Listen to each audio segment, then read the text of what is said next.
ఆ గొలియాతు గురించి ఏమంటాడు? ఆ గొలియాతు అనేవాడు ఏం చేస్తాడంటే వాళ్ళ దేవతలు కనుక్కున్నాడు. దావీదు చాలా ఆత్మీయ జ్ఞానం ఉన్నవాడు. ఆ యుద్ధాన్ని తీసుకెళ్ళి దేవుడి కోర్టులో పడేశాడు. జీవము గల దేవుని సైన్యములు తిరస్కరించుటకు ఎక్కడేసాడు దావీదు? గొలియాతు దేవతలకి దేవుని సైన్యానికి పెట్టాడండి. చాలా సింపుల్ గా రాయితో గొలియాతును పడగొట్టగలంటే మాకు తెలియదు. ఎవరికి తెలుసు నేను దాని గురించి మాట్లాడింది. ఏకమైనంటే యుద్ధం అక్కడ జరుగుతుంది. శస్త్రస్వభావం రాయి కట్టి కదలంటే యుద్ధం ఆయన చేస్తారు.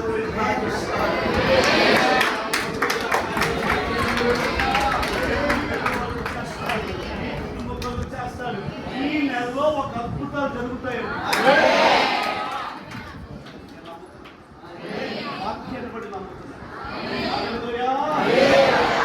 మన కోసం ఎవరితో చేస్తున్నారమ్మా? దేవుడు చేస్తారు. ఎలా చేస్తారండి? నక్షత్రాలు యుద్ధం చేస్తారు. అందుకనే మందిరానికి రావాలి, ప్రార్థనలో ఉండాలి, స్తోత్రాలు చెప్పాలి, ప్రభుత్వం గడపాలి. ప్రభుత్వం కనెక్ట్ అయ్యే కొద్ది పరలోకం సైన్యం నీ కోసం యుద్ధం చేస్తారు. దేవుడిని ఫైల్ కదిలేలాగా ఆకాశ నక్షత్రం మీద యుద్ధం చేస్తారు. నీ ఫైల్ కదులుతారు, మీ కార్యం జరుగుతుంది. ముగింపులోకి వెళ్తున్నాం. మీరు ఎక్కడికి వెళ్ళిపోయాడండి? పారిపోయి మనమంతా ఒక క్యారెక్టర్ గుర్తుపెట్టున్నాం కదా. ఎవరని?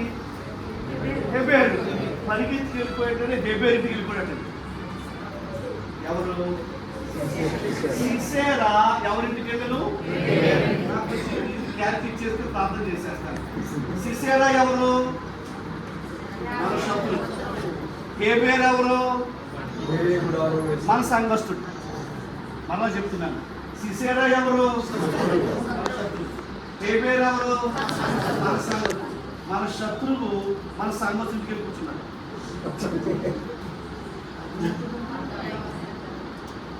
నా శత్రువు నా బంధువులింటితో కూర్చున్నాడు. నా బంధువులింటికి వెళ్ళాడంటే అర్థం ఏంటి? నా శత్రువుకి నా బంధువులకి చాలా ఫ్రీక్వెంట్ ఫ్రెండ్షిప్ ఉండడం. సిసేరా అంత ధైర్యంగా వెళ్ళిపోయాడంటే ఫస్ట్ టైం కాదు, చాలా సార్లు వెళ్ళి ఉంటాడు. అయితే ఒక విషయం జరిగింది. లోపలికి వెళ్ళిపోయి అక్కడ హెబేరు లేడు. ఆ రోజు హెబేరు లేకపోతే హెబేరు భార్య ఉంది. అమ్మా నాకు దాహం వేస్తుంది అన్న. ఆమె పేరు ఏం పేరు? యాయి. అలా చెప్పండి. ఆమె పేరు ఏం పేరు? యాయి. ఏదో ఎటువంటి టైం కోసం వస్తుంది. దాహం అడిగితే ఏమి ఇవ్వాలండి? చెప్పాలి.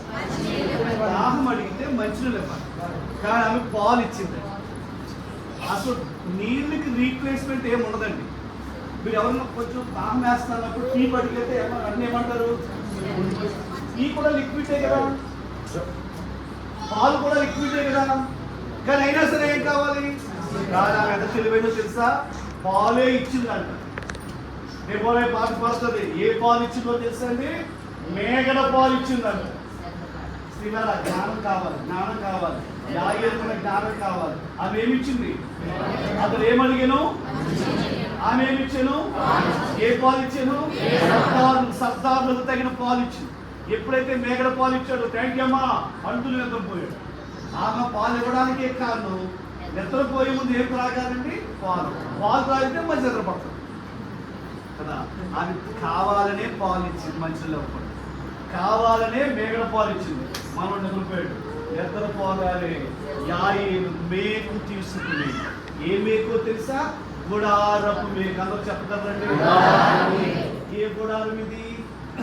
వాళ్ళ భర్త వారి సంఘములు చెబుతున్న సంఘ సిద్ధాంతానికి భిన్నమైన ఒక మేకు వేశాడు. ఆ మేకే తీసుకుని సిసేరా యొక్క కణతలో మేకు పెట్టి కొట్టిందండి.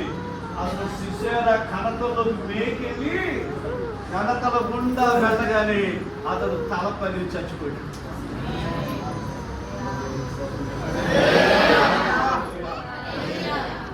నాలుగైదు మాటలు చెప్పు ముందు గారి రబ్బే మీకు నేర్పించింది కాక